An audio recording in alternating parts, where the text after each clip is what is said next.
I am excited to open up a conversation today with you about kind of my secret to avoiding burnout. And a lot of what I'm going to share may be new to you. Some of it may be stuff that you've already heard, but just offered in a different way. So I'd like to invite you to just open up to where this conversation goes, contribute in whatever way comes with ease for you, especially if you're following up in the replay. Hello, welcome into this space. So if you are following up in the replay, or if you're here today, taking that opportunity to share a few words or whatever it is that's moving in you, because as I say, we all have wisdom to contribute on this level. I'm pretty sure every woman I know at some point has experienced burnout in their lives. So this isn't new.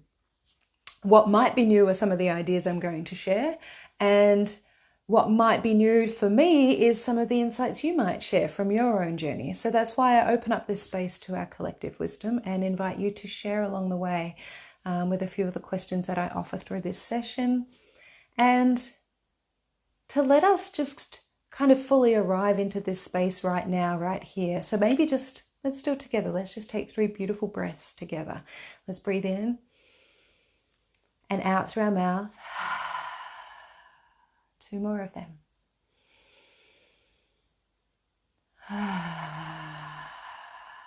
Using that exhale to release.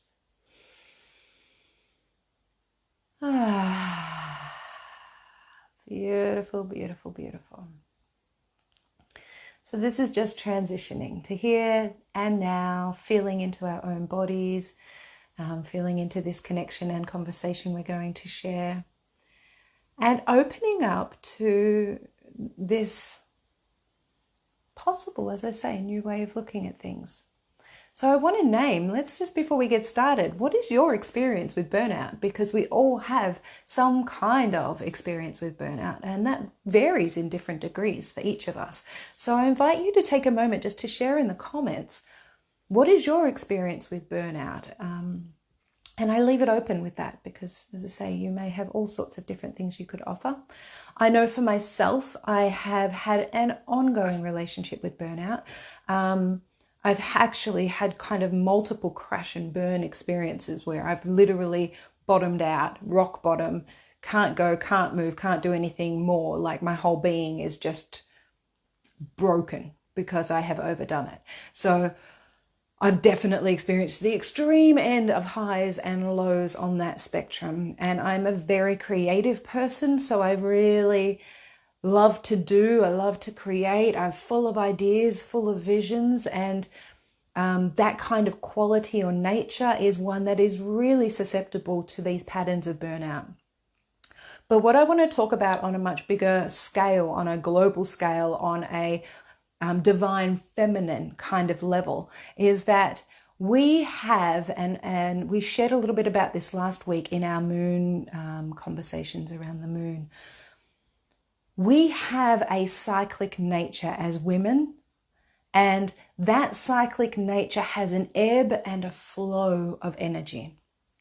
And what we have created, or what we have become culturized by, is a way of living where there isn't time and space for the ebb and the flow. There is only the doing, the go, go, go. We've created a society where we have electricity, we have power, we turn the lights on at nighttime to keep going, when in actual fact, the evening, the night sky, the darkness is the invitation for us to slow down, to rest, to turn inward. We turn our lights on, we keep going. We've overridden the nature of cycle, of day and night, of the moon, of the waning and the waxing energies, of the seasons. All of these cyclic patterns that are surrounding us in nature and help us to really intrinsically look inward and notice our own inner cycles are being neglected with the culture and the lifestyle that we have been raised in and that we are continuing to perpetuate with our behaviors and patterns. So this culture is something that we are beginning to feel resistance towards in one way or another. Burnout is the example of resistance to a way of living that doesn't serve our cyclic nature. So if we are experiencing burnout in our lives, it's because in one way or another, we are avoiding or not listening to our inner cyclic flow and attending to those needs in a way that can help us to sustain an ongoing energy. Now, our cyclic energy is high, low, it moves. So it's not to say that we are avoiding having highs and lows. It's just to say that we have the capacity to harness those highs and those lows energetically. So instead of when we're in our low, trying to get everything done high energy, because our energy is low. And the opposite. I mean, it seldom happens. We generally are more doers than we are beers. doers more than beings. But the reality of this is that it is us now, our resistance, our burnout, our repeated patterns not working for us, a feeling of disconnect, disharmony, dis-ease, all of these feelings that are stirring are the things we need to help us change, to help us initiate something new in our lives. And so there is deep value, wisdom, and gifts in the cycle of burnout. There is value in seeing our own patterns and realizing that, oh, okay, I'm doing it again.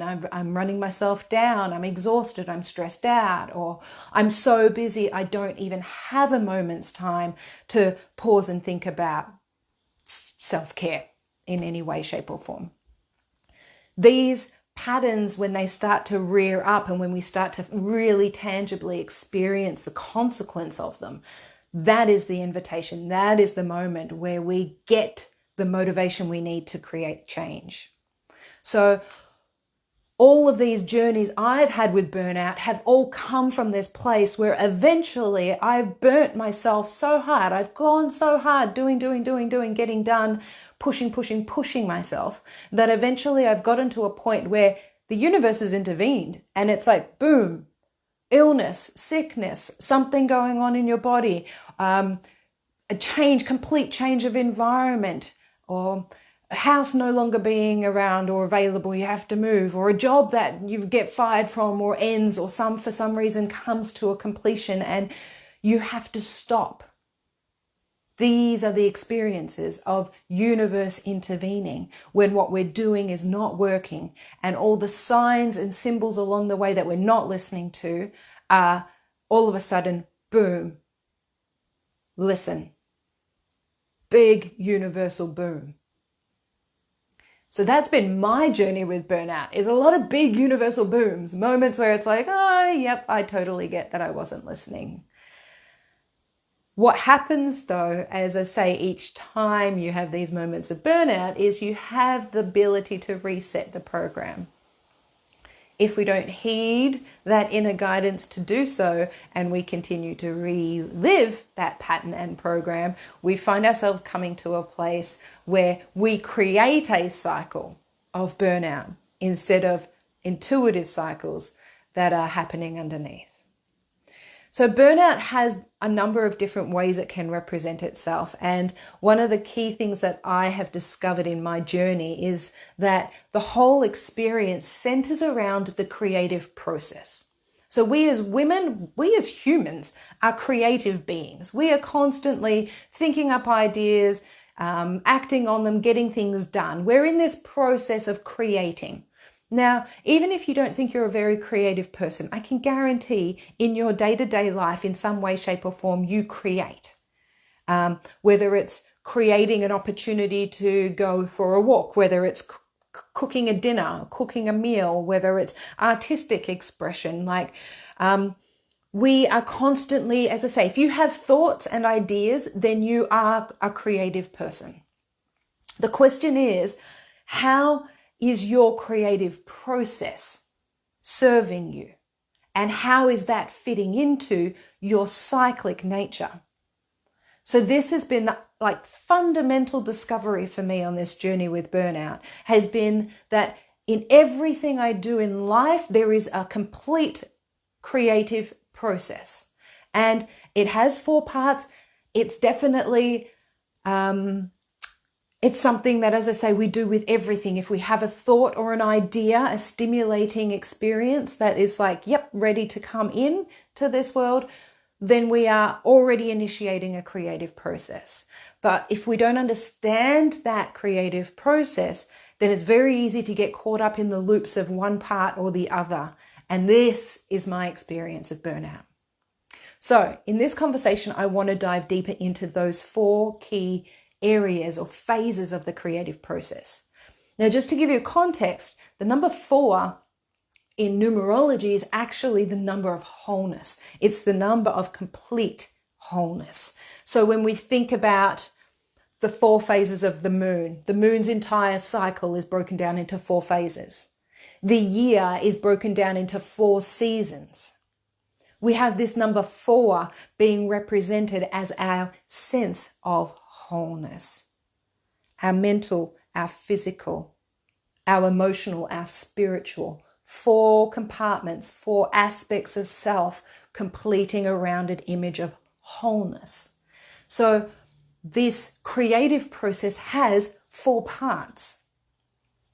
The dreaming stage, the planning stage, the doing, creating, and the celebration or the letting go. So these 4 stages are intrinsic to the journey of everything we create. And as I say, when we start getting into this, you're going to start to understand that creation doesn't mean you have to be an arty person. It's everything we're doing, we are creating. If it starts as a thought and then manifests itself into something physical in your life, then you have created it. And so we're going to start to look at how this cycle and these 4 phases of the creative process are intrinsically linked to our patterns of potential burnout. They're also intrinsically linked into the cycles of the moon, into the cycles of the seasons, into the key elements of all life, into the aspects of our own individual being, our spiritual, mental, emotional, physical being. So, if you've just joined us, welcome, welcome. I invite you to share in the comments what's your experience of burnout. We all have very different experiences of burnout. Burnout can be that we do too much. We're constantly doing, and we hit a pause, we hit something, hit a brick wall that physically stops us because we've burnt out. Burnout could be that we are so caught up in our dreaming stage and our lucid idea place that we don't actually get anything done.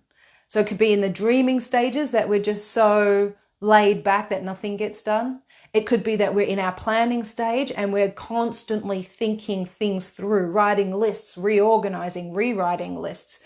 That can be a source of burnout because the mind gets exhausted, the mind gets tired, and there's no action being had. There's just the thought process, which means it's not complete. And that sense of mind activity becomes a source of burnout. As I said, it could be that we're so busy doing, multitasking, doing multiple things all at once that we just burn out. We don't have the capacity to do more.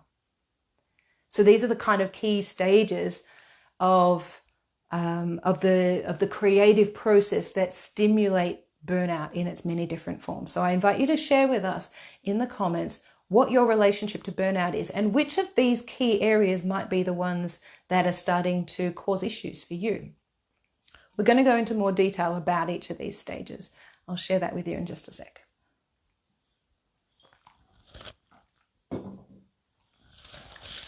So we'll start with dreaming.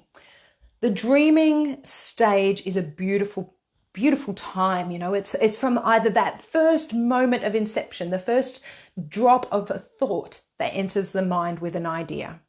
It's opening to awareness. It's opening to intuitive guidance. It's opening to the sensations in the body that inspire us. So this could be in so many different ways. It could be a bit of an ache or a general sensation in your tummy that triggers the thought, I'm hungry. I think I need something to eat. That's this initial dreaming process. It's stimulated by a sensation in the body. It could be that you, as you open up to awareness, you feel inspired. You feel inspired by something you've seen or something you've heard or something you've watched or something you've interacted with, and it gives you the inspiration to go and do something for yourself. It could be a new experience. You see an ad on the internet that shows this beautiful destination. All of a sudden you're inspired to want to go there, to travel, to see that place, to experience that place.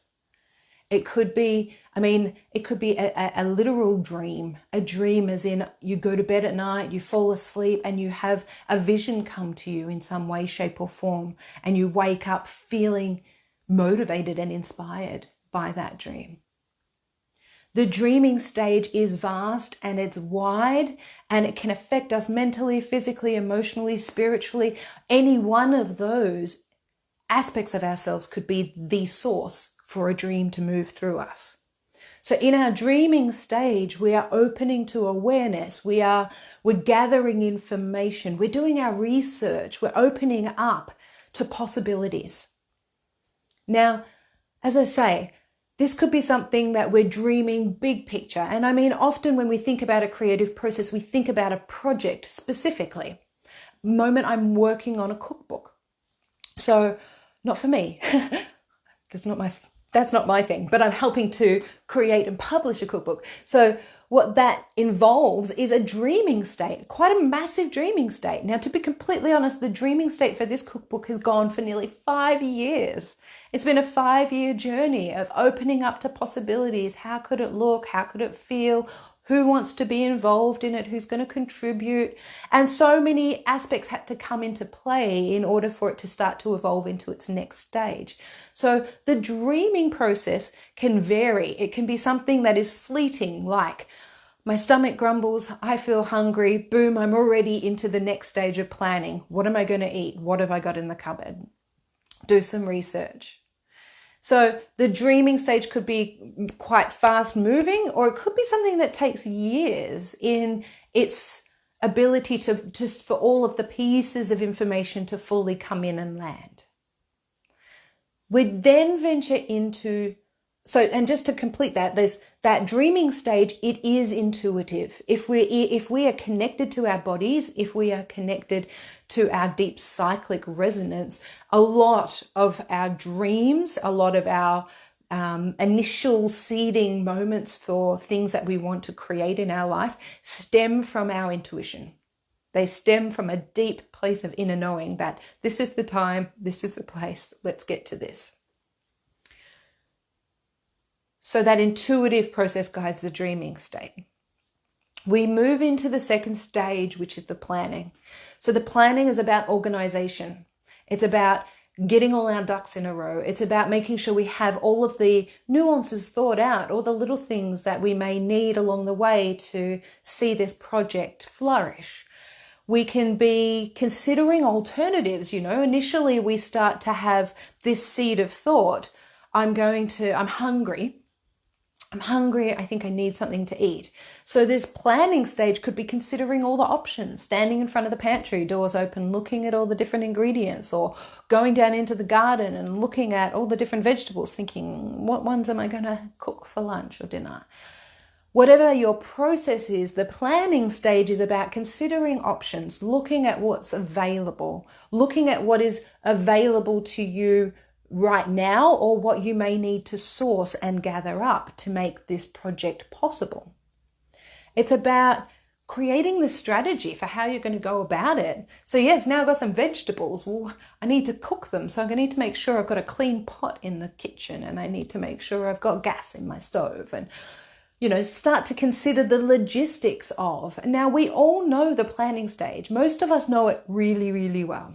If you're a list writer, if you're the sort of person that writes a list to go shopping, writes a list for how the day is going to go, writes a list for your partner and what they need to do before the end of the day, writes a list for everything, including how long you've got to have in the shower in the morning. If you're that kind of person, then you're really good in the planning stage.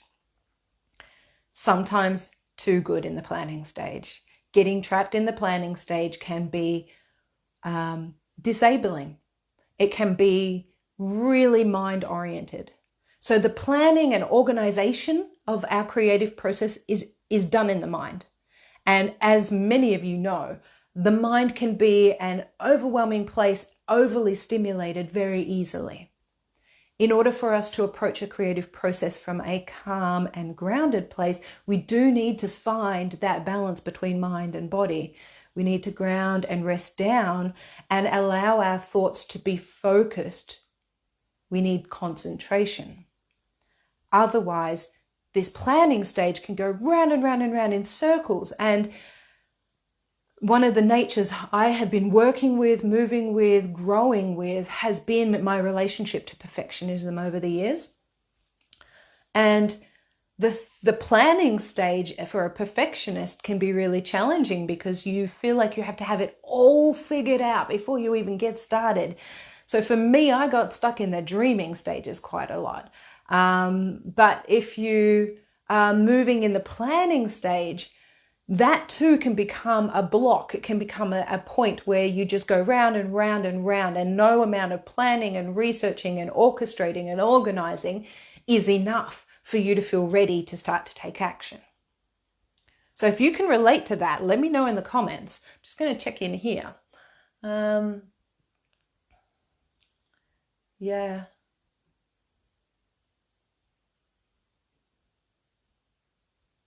Yeah, beautiful. Yeah, so sorry, I'm just reading some of the comment here, that you don't want to get too hung up. You don't want to, yeah.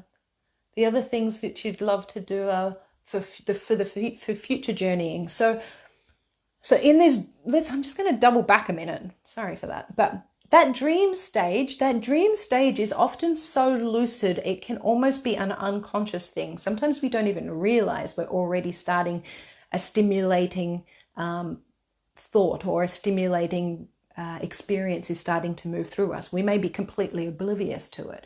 And so the dreaming stage for some people is the stage where it gets lost. It kind of gets lost in the mix. It merges into the planning stage quite effortlessly. And for others, the dreaming stage, which I'm quite a dreamer, I have to admit, the dreaming stage is one where it's so free, so loose, it's like anything is possible. That in itself can be disabling, because anything is possible, yes, but what is needed right now? And the expansiveness of everything is possible means you could go on for infinity, exploring options, out. The reality is you do have to kind of settle on an essence, be able to name what that sensation is, or that experience is, or what that idea is, so that you can go, okay, now I know what it is, I can move into planning.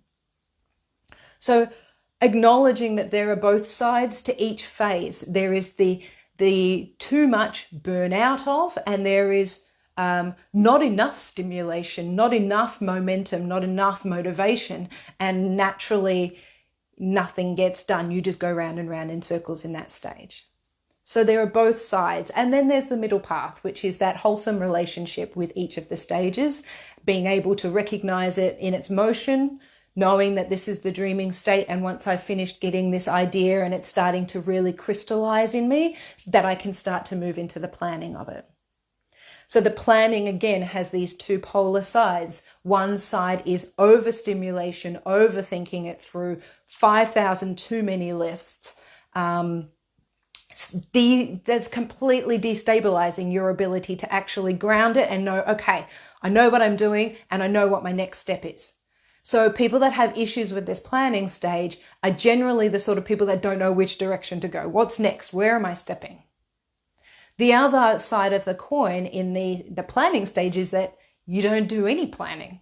And I also know that experience firsthand. I feel like I've done both sides of all of these cycles in my life.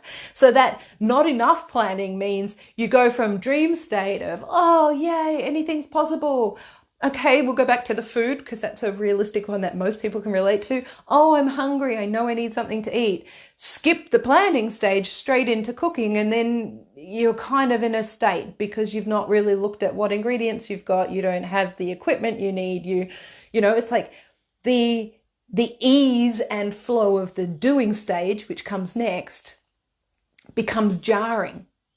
So you may have worked with people like this. You may have family members who are like this, who don't really think anything through. They just dive in with impulsive energy and then realize the fullness of that energy, that they're hitting hurdle after hurdle and things aren't working for them. That's because they've neglected this planning stage of the creative process. It needs its dues. It's just finding that point in the middle line where we're not overthinking things. We're not becoming perfectionists that are disabling our ability to take any action, but we're also giving some time and energy to the process of thinking it through, thinking about the consequences, thinking about all of the alternatives or the options that are there.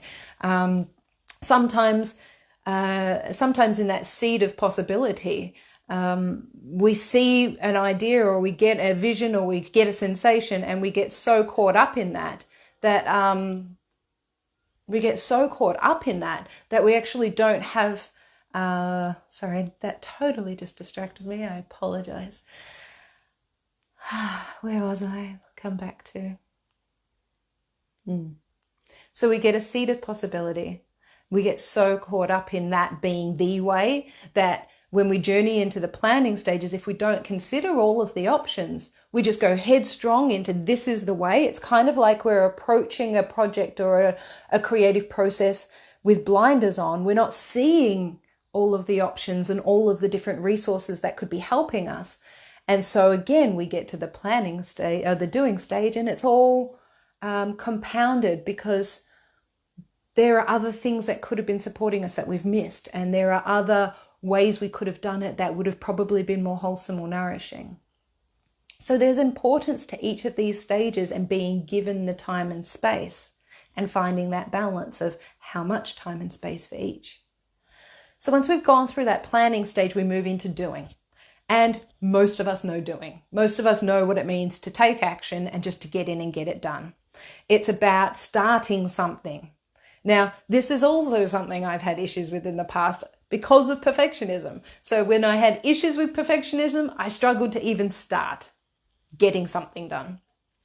Then on the other end of the spectrum, I've also experienced that end of doing where it's do so much that I miss the stages in between. I go from dreaming, excited, yeah, this is awesome, straight into doing. And then I'm in the process of doing and I haven't thought it all out properly, and I'm starting to hit obstacles and things that are coming up that had I taken a moment to think about it, I would have anticipated them and I would have known that they were kind of coming. But in the impulsivity of it all, I find myself having to face quite a lot of challenges and obstacles unprepared. And so this is kind of the key to the planning stage, is that it's preparing you for the doing stage. So this doing stage is about focus. It's about getting in and getting something done. So it takes motivation, it takes action, it's very hands-on. So we're moving kind of out of the mind, although all of these areas are intrinsically woven, and we're into the hands, we're into the body, we're getting it done. Now, that looks different to all of us, and depending on what the job is that we're approaching, there'll be a different breadth of doing involved. Some of it might be mental doing, some of it could be physical, like it depends on really what we're talking about in the way of the task. But part of this doing process is practical, it's hands-on. You have to physically start. It has to start somewhere. It has to shift from being a thought into an action. And then that action needs to be managed. It's got a lot of moving parts. It could be that you're cooking. Again, we'll come back to that analogy. You're coming into the kitchen, you're cooking up some lunch. This is the active process. You've thought it all through. You know what you've got in the kitchen. You've got all the ingredients there, your pots, pans, etc. Now you're getting in and you're doing it. So perhaps, I think my fasting is making me think a lot about food right now, but I'm going to stay with this analogy, even though it's torture for my stomach at the moment. When we are planning, so we're now in this cooking stage, we're getting our pan out, we're going to make an omelette. We get all the ingredients ready and we're putting it in the pan.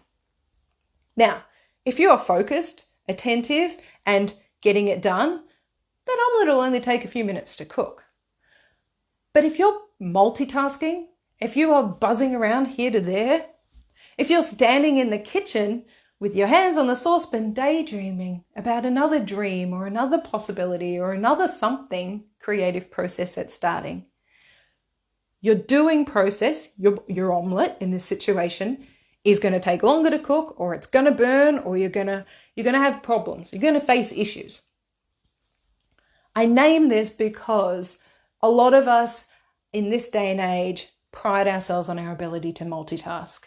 We feel like that's an accomplishment. I actually put it on my CV many years ago when I wrote my resume. I could, a keen and an attentive multitasker. Now, let's be realistic. The more tasks you're doing at once, the less focus you have on all of the things that you're doing. You've only got one breadth of focus, to be completely honest. So if you're dividing that up, you may be getting 5% of your focus here, 10% over here, or maybe 30% there. You're not fully present to what it is you're doing. This is one of the key things causing burnout for us as women. We are so busy doing multitasks that we're not, our energy is dispersed. We are vastly dispersed. And from that place, our energetic being has to be bigger, fuller. When we are focused, when we are present, when we are here, and we are attending to the task at hand, we have a container for our energy, which we can kind of keep contained. It allows us to be able to move from the seat of our energy and direct that energy forward. If we have 5 things in our list of things to do that we're doing all at once, that energy is literally moving in 5 directions at once. It's a much bigger energy holding container that you need to have going on. Yes, we can do it.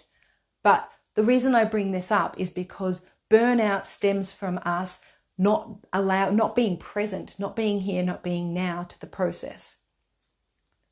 The more caught up we are in multiple things going on, the greater our chance of experiencing burnout. So I can name that. I know multitasking. I'm a genius at it. I had one job where I worked as a customer service rep, and I would have people on the phone. I'd be sending emails. I'd be looking up the intranet to try and find the answer for the person on the phone. And I'd have my boss behind me asking me questions. And I used to be able to attend to all of that at once.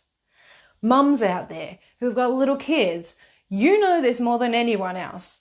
If you had to just focus on one thing at a time, you get nothing done in the day, yeah? That's how it feels. The reality is, when we do it with focus and presence and attentiveness, is faster than if we were trying to do 5 things at once.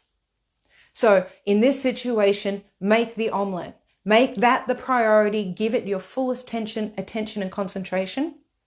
And I guarantee you that omelette will take 2 minutes, and then you can go to whatever that other job was, and that'll take 2 minutes as well. You try to do both at the same time, they're going to take you 10 minutes because you're divided. Bring your energy back into wholeness and direct your whole state of being towards whatever it is you're working on. And the doing stage will become a lot more wholesome. Wholesome, wholeness. These is definitely the key themes here. So this focus period, this time of concentration, and it's centered around the implementation. We are really about action in the doing stage. So action, again, we're looking at both ends of the spectrum here. Action has the capacity to burn us out if we are overactive. Overactive usually comes from either multitasking and being widely dispersed, or setting really unrealistic expectations for how long we think this doing stage is going to take. I'm going to come back to the example I said earlier where I'm working on helping someone into producing a cookbook. Now, this process has had nearly a 5-year dreaming stage. Now, that dreaming stage is definitely melded into planning stage. I would say if I had to kind of put a line in the sand and separate the two out, it's probably been 2 to 3 years of dreaming, 2 and a bit years of planning. And it's only just starting its momentum towards the doing stage. Now, for something that has taken nearly 5 years for the dreaming and the planning stages to evolve, I would be very unrealistic for me to expect this doing process to take 6 months. You need to look at it in the context of wholeness. Now, if we're saying each part is equivalent in its journey, you know, if we're talking about a season lasts for 3 months. There's 4 seasons in a year. Each one is 3 months. And the dreaming stage, the planning stage, the doing stage, the letting go stage, all of them will have a relative time comparison to each other. So it's for me to anticipate something that's taken nearly 5 years in the dreaming and planning stages, I need to really be true to that process and that time frame that I'm already in motion with, and acknowledge that this doing, this action, this active process of creating is potentially going to take me 12 months to 2 years to see it manifesting, to see it really coming into its fullness. One of the greatest obstacles we create for ourselves is not having realistic expectations. Expectations in general are one of the greatest reasons for our letdown, because we expect something and then it doesn't happen. So we need to be realistic with whatever we are doing in the doing stages for how long that's going to take and how much energy it's going to take. It's one thing to start a task, and like this cookbook, if I dived into this cookbook and started giving 30 hours a day to the production process of this, it's not going to get the cookbook done any faster. I'm going to burn out. That's what's going to happen. So it's kind of like that saying, it's a marathon, not a sprint. Don't run out the gates of a marathon at full speed to run for 10 kilometers. No, pace yourself. Go easy. Know that this period of doing is going to take up a substantial amount of time and energy. Pace yourself and enjoy the journey of it. So this is another key thing we miss in the doing stage for most of us, is that we're just trying to get it done as fast and as quick and as efficiently as possible, which in this world is praised. Our bosses, all the big organizations, they celebrate people that get it done and get it done quick. The reality is we have our own internal pace. So if we are pushing ourselves to be doing at speeds like a lightning, we are going to burn out. Where is that energy coming from for all that doing? We need to honor this ebb and flow of energy moving in us. So they're kind of a couple of the ways that the doing stage can be a burnout for us. The other, as I say, so we've got the distractions is this other side. We talk about multitasking, but then the other side of doing stage is procrastination. It's knowing this needs action and distracting or avoiding or finding other things that we can do to fluff around.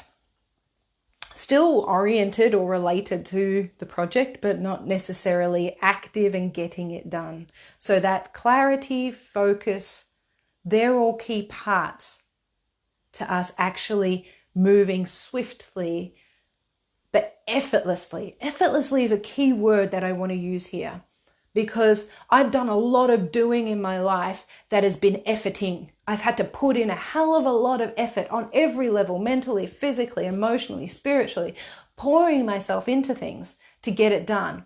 We don't need to do that. We have this replenishing source of energy moving in us. When we listen and align with our cycles, we can find effortless doing, easeful doing.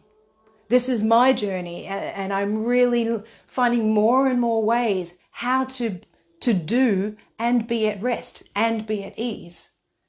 This is something that is part of the feminine way. It's part of this divine feminine essence that we are reconnecting with. Moving away from the strength and of the masculine, the motivation, the focus, the drive, the get it done, and opening up to more fluid, more receptive ways of doing. So yes, we need focus, clarity, and direction. But in this doing stage, we also need to honor where we are in our cyclic energy.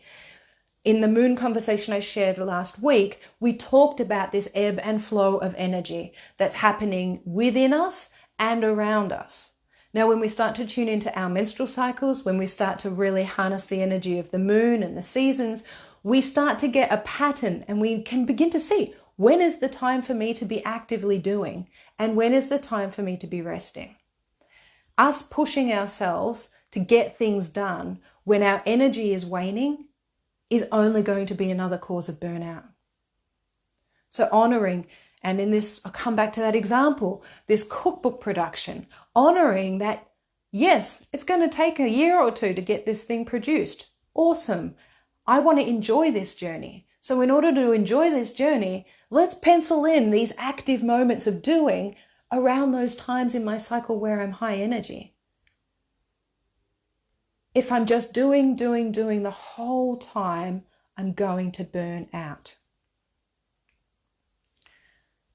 So the doing stage is huge, and it's one of the greater causes of burnout for most of us. Let me know in the comments how whether the doing part, multitasking, any of this is resonating for you, if it's something that you've experienced and you know in your bones, in your body, in your own patterns. The completion to every creative process is the one that generally gets missed out. I just need a sip of water.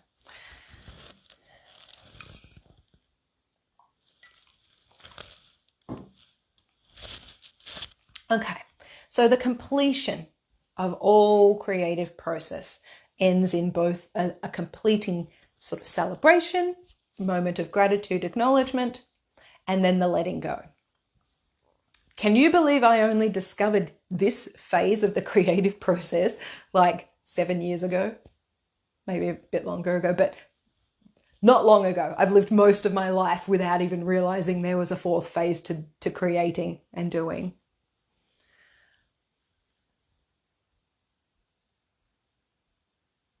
Oh, I love that. I'm just going to share this comment. Sorry, I'm wondering why I've paused. I love this comment and I'm going to share it. I saw a lady who gave herself two choices when she was doing exercise, yoga or cardio, and she listened to whatever her body needed in that moment, or giving that attention and time to her body. That is super inspiring. That is very much doing in relationship with the feminine, the fluid, the flow. You know, we can do it. And if you look at pretty much everything you do in life, there are multiple ways of doing. And acknowledging that, as I say, what is your relationship with the pusher within you? The part of you that pushes you to do things, to get it done. This is part of it. You know, we have this self-saboteur inside of us that has all these stories it tells itself as to why we have to do it a certain way. The more we start to really do our shadow work, the more we start to turn towards the conditioning, the beliefs, all of these things that go underneath why we do it this way, the more we can start to accept that there is 5,000 ways. There is no one way. There are so many ways that we can do the dreaming, that we can do the planning. There are so many ways that we can do the doing. I love that. Showing up to your practice. It's like, yes, I'm going to be doing something for my physical body today. It could be yoga, it could be cardio. You know, then yoga branches out. It could be vinyasa, flow, fast movement. It could be yin, soft, yielding, softening, opening. It could be hatha. I need my breath, need to connect in. It's like there are so many hatha,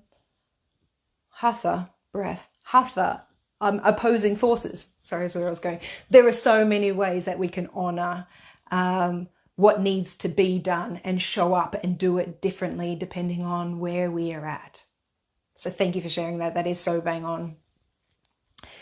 So where I was going was that we are at this point of this last phase of creation. And as I said, this one snuck up on me, and I realized as it sort of came into my awareness that it was one, not only was I not living it, but it was one of the key reasons why I was experiencing burnout so much. So this idea that whenever we complete a task, a project, an idea, a vision, a creative, artistic piece of some sort, itchy nose, we need to pause and acknowledge its completion. And that process can be a moment of gratitude, a moment of,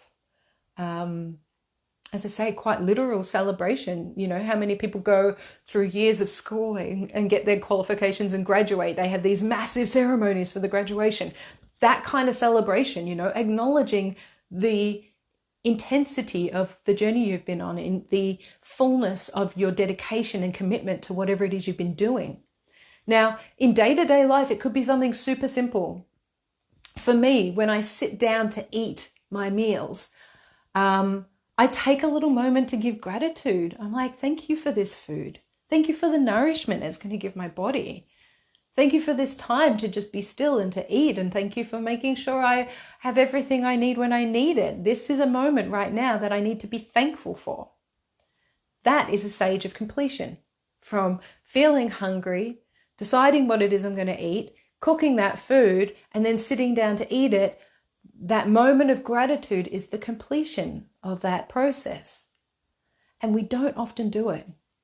So when I think about the 5,000 things I do in a day, there are moments where I'm on my computer and I'll be responding to an email. And the minute I've responded to that email, I click send, and then I go to the other window that I've got open on the top of my screen and I start doing whatever it was that's there. Now, what if there was a pause of one breath? I pause, I send that email and I pause and I go,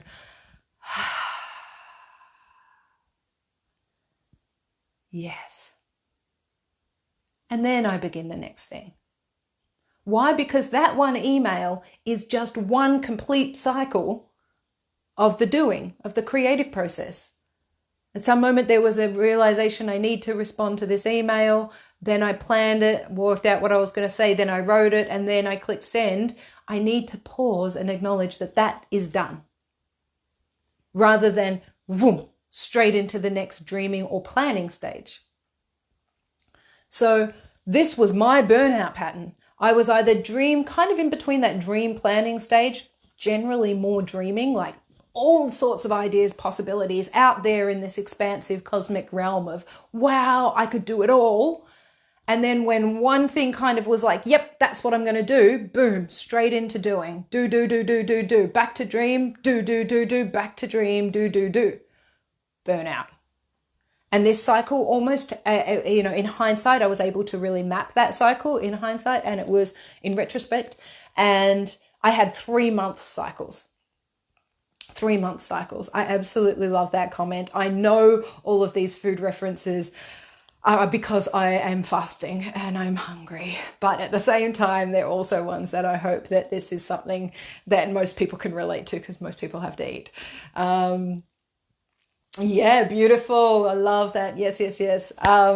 So this completion cycle is one that most of us miss out on. And it really doesn't have to be a big deal. It really doesn't. As I said, it could be a pause to breathe. Send the email, pause, full breath in, full breath out. Then open the next screen and start the next creative process. What we have created in our lives is this constant thread of being in creative process. Seldom are we not in creative process. I know in my world that tends to be the case. I'm a very creative person. So I've had to create practices that help me to pause the creative process. Meditation, yoga, still a doing process, but one that helps to slow things down. My sound baths, all of these things that I do, they are forms of doing, but they're also pauses in between. Where I'd like to bring awareness in is that, as I say, What we don't acknowledge is the thread of doing. From, as I say, when you've got 10 screens open on your computer, clearly you're not pausing in between doing. So one of the big parts of this completion stage, being able to come into the fullness in our lives, is really being able to acknowledge where we are in any given cycle or any creative process.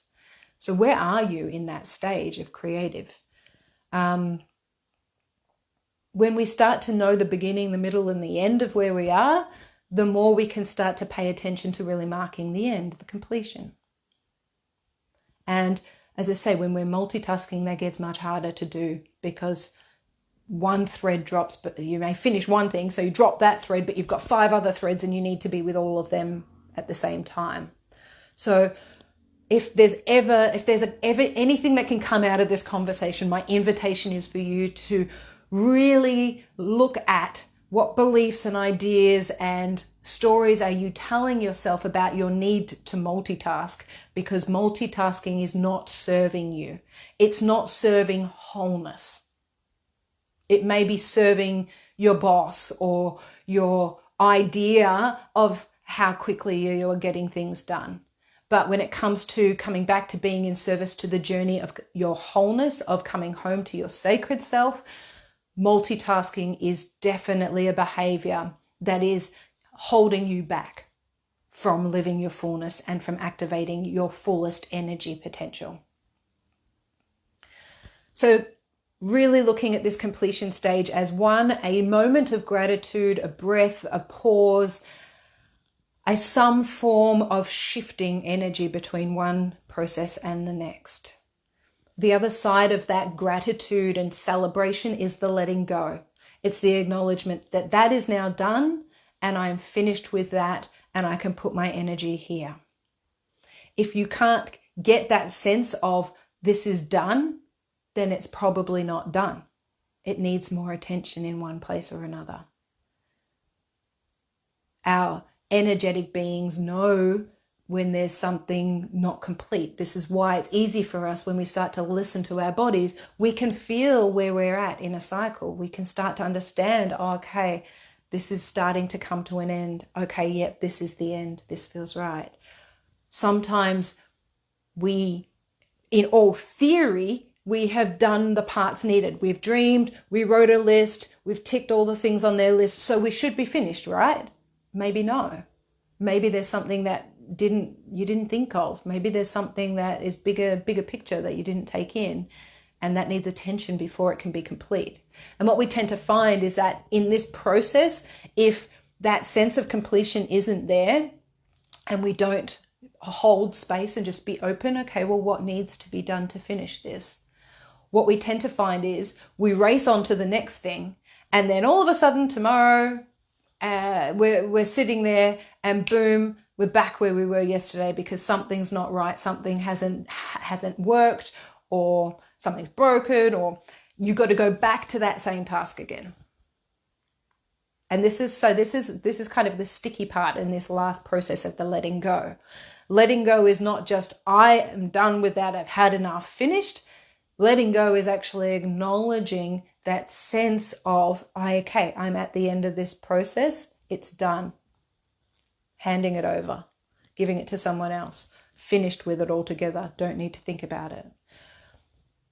I can't tell you how many threads, if you consider every single thing you do in this life to be a thread. So imagine having a ball of wool, and everywhere you go, you're dragging pieces of thread, pieces of balls, pieces of wool attached to every single thing that you've been doing. How many, if you don't have this completion and letting go process, how many pieces of thread do you have in your hand right now? If you tangibly acknowledge that that is done, I'm finished, I can feel it being complete in myself, I let go of that piece of thread. I let go of this piece of thread. It's not to say that we don't have multiple pieces of thread moving in our lives. The reality is we have minds that are multidimensional. So we're picking up information very rapidly. So there's always going to be overlap in the dream stage. There's going to be overlap on all of these phases. There'll be moments where we're dreaming and doing and da-da-da-da all at the same time, which means we're always going to have some number of threads in our hand. But the incentive when we start to really tune into our inner cycles, when we start to tune into the rhythms of this cyclic nature, we start to realize that our true power lies in carrying the thread that we need to hold right now. What is this thread that I need to be holding right now? Right now, I am here with you. I am fully present and available to you right now. I'm not thinking about what's got to come next, where I'm going. I did just take a second to think about hitting that plant that I just hit, but that's okay. Where I'm going with this is that the more mindful we become, the more present we become to what we're doing, the less balls, and I mean quite literally balls of wool we are running around with. Some of us haven't even just got a handful of threads. Some of us are literally carrying like whole balls of wool in our world, if that makes sense in any way. So this is the journey. This is the creative process. This is the one that kind of underlies all of the things that we're doing in our day-to-day life. And when we start to really see it for what it is and acknowledge all of those phases, we can start to shift our patterns, shift our programming. So, a couple of the things that you're wanting to hear or finish on would be feeling into which of these stages, and you may want to share it in the comments. It's so helpful to share this. We're all at very different relationships. Which cycle do you hang out in the most? And do you have one that you hang out in the most? Maybe one or two. The dreaming, the planning, the doing, or the celebrating and the letting go. So which one do you hang out in the most? Share that in the comments. And then which cycle are you neglecting the most? Because this is going to start to help you to start weaving that in, to start bringing it more into your awareness with the things that you're doing to create a sense of completion and wholeness. So share those two things in the comments. Which phase of this cycle do you hang out in the most? Or which one or two? And where do you find you're neglecting this completion process? When we start to become aware of our patterns, we have the capacity to change them. And the reality is everything we're doing, if we do it more than once, it's a pattern. So we have these ingrained patterns that we just play out on autopilot. And the invitation is to bring awareness to them and start shifting them. Just our awareness alone and our presence in the moment is enough to start changing these patterns. The other thing that helps is really starting to come down into your body and notice your own cyclic energy. So we talked about it with the moon conversation last week, how we have this ebb and flowing dance that we do, and the moon is a really lovely way of being able to map that outside of ourselves. Then we also have our menstrual cycles, which are an internal cyclic rhythm that we can pay attention to as well. So they're two kind of key influences that we can be looking at, as well as the seasons, but that's a whole nother conversation. For now, there are a number of kind of influential energies within you and around you that you can start to look into to really harness your own energy in relation to this creative process. And for me, this has been the breakthrough in overcoming burnout. I think that's it for today. I haven't got my time device on me, so I have no idea how long I've been ranting for. I'm sure it's been a good while. So I am going to call that as our offering for today. Clarissa Pinquez Estes, where am I? Oh God, I'm going to remember her name and kick myself. Clarissa Pincola Estes is an author of an amazing book called Women Who Run with the Wolves. And this is a profound book when you, especially for someone like myself who really resonates with myth and archetype stories. In one of her sharings about women's creative energy, she talks about these 5 areas that we need to attend to in order for us to have wholeness.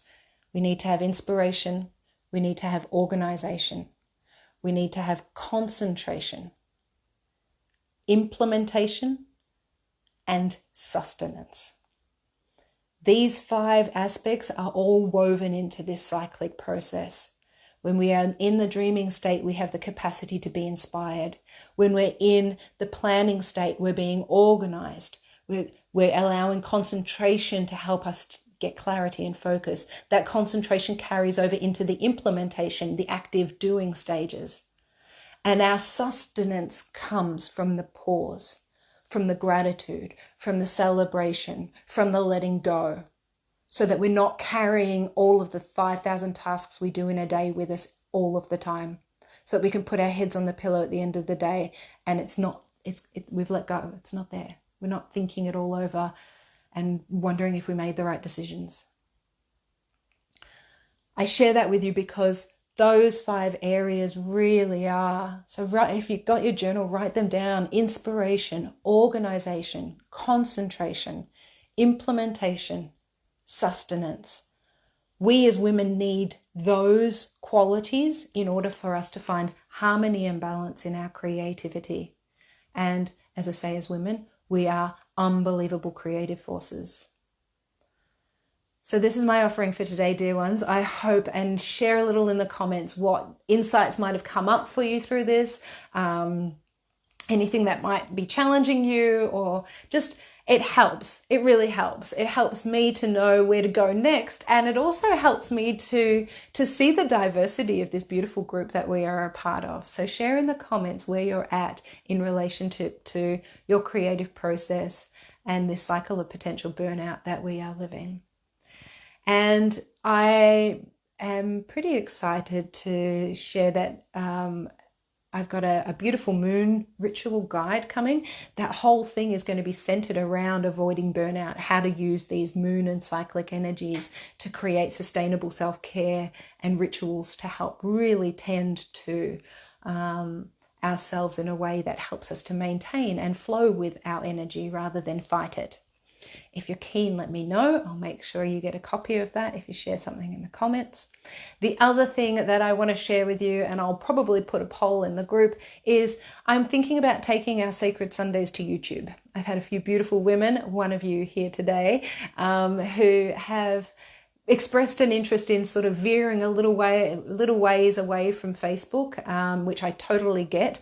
I had nearly 8 years of boycotting Facebook. I've only recently returned to it myself. So I want to be able to support all of you, and that may mean moving to YouTube for our Sacred Sunday sessions. And I'm wondering your thoughts on it. So share that in the comments as well. All right, beautiful women.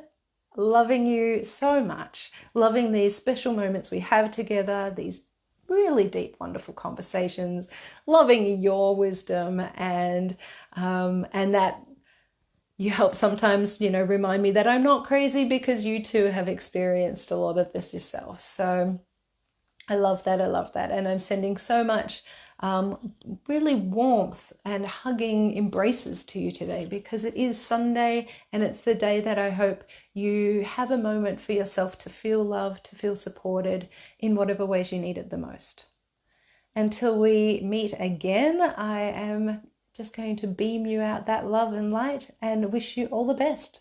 Blessings, dear ones, and I will see you again soon.